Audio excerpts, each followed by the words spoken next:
जी नमस्कार, job update में आप सभी का स्वागत है। थोड़ा सा मैं डिले हूं, पर इतना डिले नहीं हूं कि आपका नुकसान हो। अभी सफिशिएंट टाइम है सोचने के लिए भी और अप्लाई करने के लिए भी।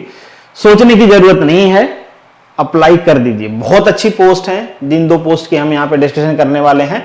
और इस चैनल पे जो पॉपुलेशन है उनमें 90% लोग ऐसे होंगे जो पहले से इस टाइप के पोस्ट की प्रिपरेशन किए हुए हैं। तो आप सिलेबस पढ़े हुए हो, नहीं पढ़े हो तो पढ़ रहे होगे, तो आपको अप्लाई करना चाहिए। कई सारे लोग डर जाते हैं यार नंबर ऑफ वैकेंसी को लेके।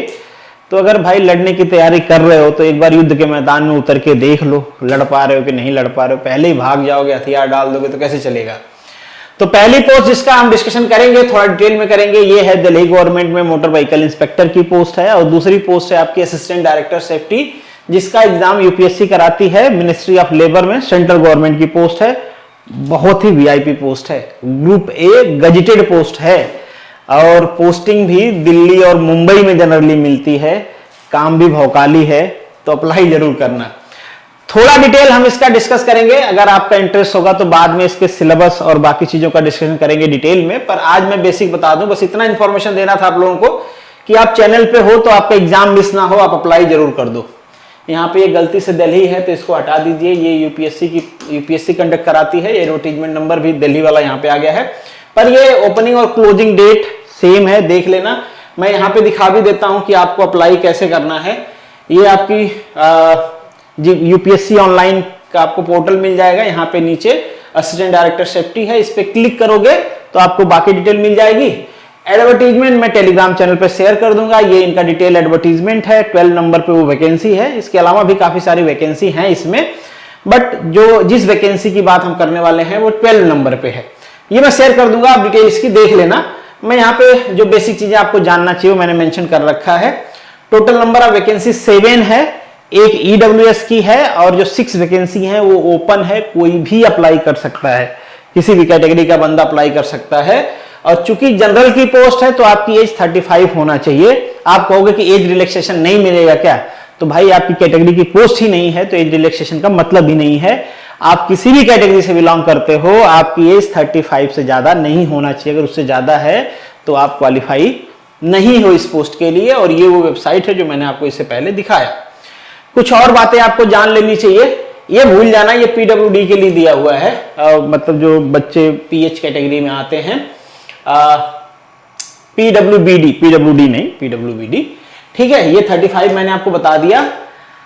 56 बेसिक पे है, तो आपकी सैलरी 1 लाख के आसपास पहुंच जाएगी। मुंबई दिल्ली जैसे शहर में पोस्टिंग होती है, क्योंकि इसका मुख्यालय मुंबई है और दिल्ली में पोस्टिंग होती है। काम भी भौकाली वाला है, काम भी दिखा देता हूं आपको क्या करना है, इन्होंने मेंशन कर रखा है।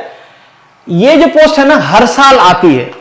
अब जरूरी नहीं कि असिस्टेंट डायरेक्टर की आए, कभी एडिशनल की आती है, कभी डेप्यूटी की आती है, कभी मैकेनिकल की केवल आएगी, कभी इलेक्ट्रिकल की आएगी। पर इस बार जो वैकेंसी आई है ये आई है सारे ब्रांचेज के लिए। देखो, mechanical, chemical, marine, production, industrial, civil, instrumentation, architect, textile, chemistry, computer science, electronics, सारी ब्रांचेज नियर अबाउट एलिजिबल हैं। जो कोर ब्रांचेज हैं वो सभी एलिजिबल हैं। तो बीटेक आपका होना चाहिए। बीटेक के साथ साथ 3 ईयर का आपके पास एक्सपीरियंस होना चाहिए। पर एक्सपीरियंस में भी इन्होंने बहुत स्पेसिफिक मेंशन नहीं किया है। इन जनरल नियर अबाउट सारे ही एक्सपीरियंस यहाँ पे मेंशन किए गए हैं। इवन दो टेक्निकल इंस्टीट्यूशन में आप जॉब कर रहे हो तो भी आप इसके लिए एलिजिबल हो, मेंशन किया गया है। कहीं पे रिसर्च लैबोरेटरीज में आप जॉब कर रहे हो या कुछ भी इस टाइप की जॉब है, नियर अबाउट सब मेंशन किया गया है। फैक्टेट के हिसाब से आप अगर आप जॉब कर रहे हो तो आप एलिजिबल हो। तो सारी पोस्ट नियर अबाउट जिसमें भी आप जॉब कर रहे हो आप एलिजिबल हो। ऐसा नहीं कि बहुत स्पेसिफिक मांग लिया है कि ऐसा ही जॉब प्रोफाइल होना चाहिए, ऐसा नहीं है। कुछ और डिटेल आप जान लीजिए, बहुत ज्यादा डिटेल में मैं डिस्कशन नहीं करूंगा। और ये मैंने आपको बता ही दिया भाई, ये ग्रुप ए की पोस्ट है, गजेटेड पोस्ट है, ठीक है। अब यहाँ पे डिजायरेबल, ये जो क्वालिफिकेशन है ये डिजायरेबल है। एसेंशियल क्वालिफिकेशन बीटेक ही है और एक्सपीरियंस है। अगर आप एमटेक किए हुए तो थोड़ा सा इंटरव्यू में भी फायदा मिल जाए आपको। तो पोस्ट ग्रेजुएशन है तो आपको कुछ फायदा मिल जाएगा, पर ये श्योर नहीं कि फायदा मिलेगा ही। डिजायरेबल में मेंशन किया गया है ये, ठीक है। ड्यूटी में आपको वही सारी चीजें, सेफ्टी से रिलेटेड चीजें प्रिपेयर करना है। All over India job profile है, भले आपकी पोस्टिंग मुंबई दिल्ली में, पर काम पूरे इंडिया का करना है। मॉनिटर करना है यार, बढ़िया ऑफिस में बैठ के आपके अंडर में ढेर सारे लोग रहेंगे। पॉलिसी बनाना, जो पॉलिसी बनी हुई है उसको इंप्लीमेंट कैसे करना है। और आप इंस्पेक्शन पे जाओगे तो अलग ही भौकाल रहेगा भाई। सेंटर से इंस्पेक्शन आ रहा है, तो वो वाला भौकाल तो मिलेगा, वो वाला प्रोटोकॉल भी मिलेगा। खैर यहां पे आप देख पाओगे, this post is permanent general central service group A gazetted non ministerial.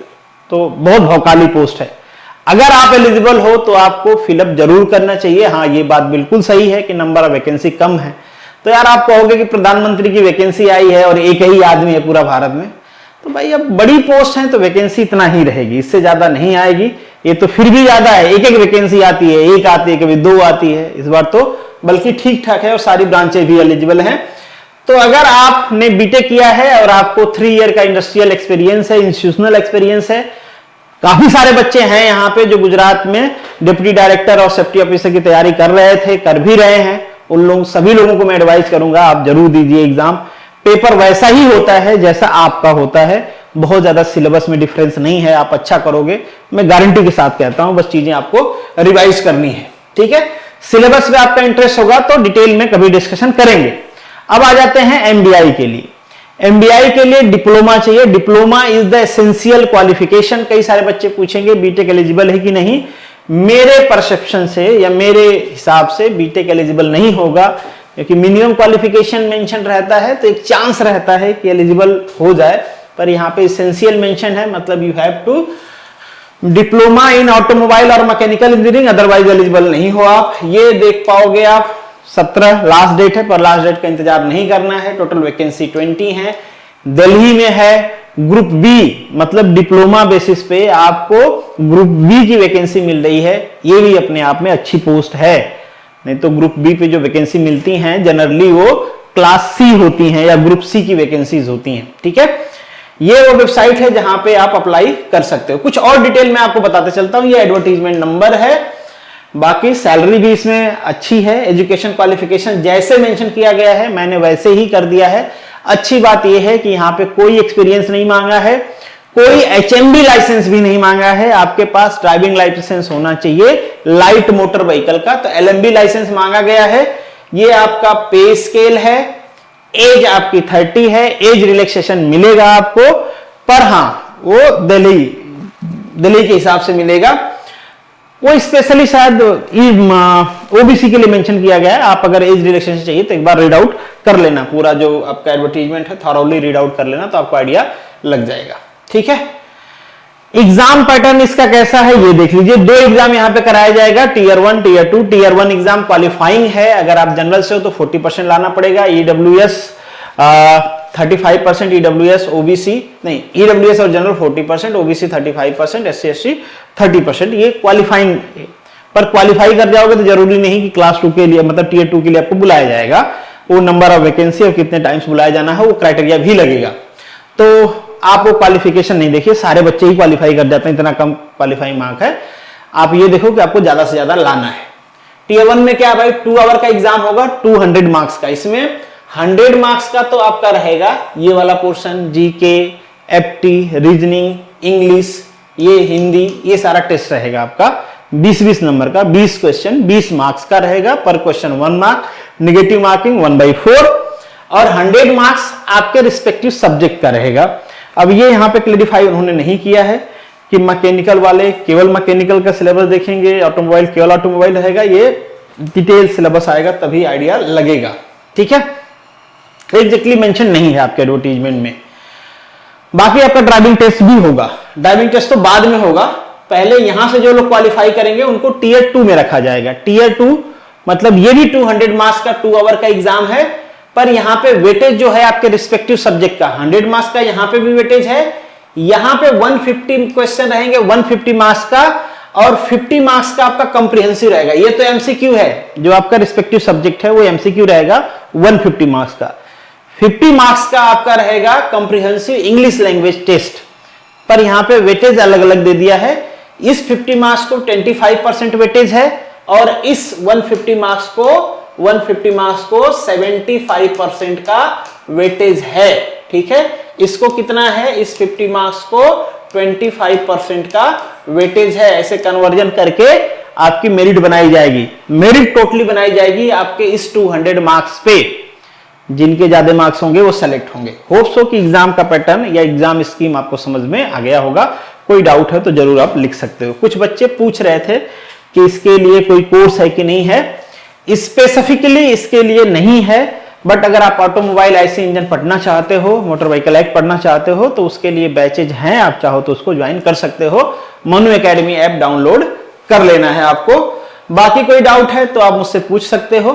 ये बेसिकली कुछ डिटेल्स थे आपके वैकेंसी से रिलेटेड। मैं सोचा आप फॉलो करते हो तो आपका नुकसान ना हो, बताना चाहिए। वैसे आप में से काफी सारे लोग जानते होंगे इसके बारे में। कोई डाउट हो तो कमेंट बॉक्स में। चलिए मिलेंगे नेक्स्ट वीडियो में, तब तक के लिए all the best, good luck and जय हिंद।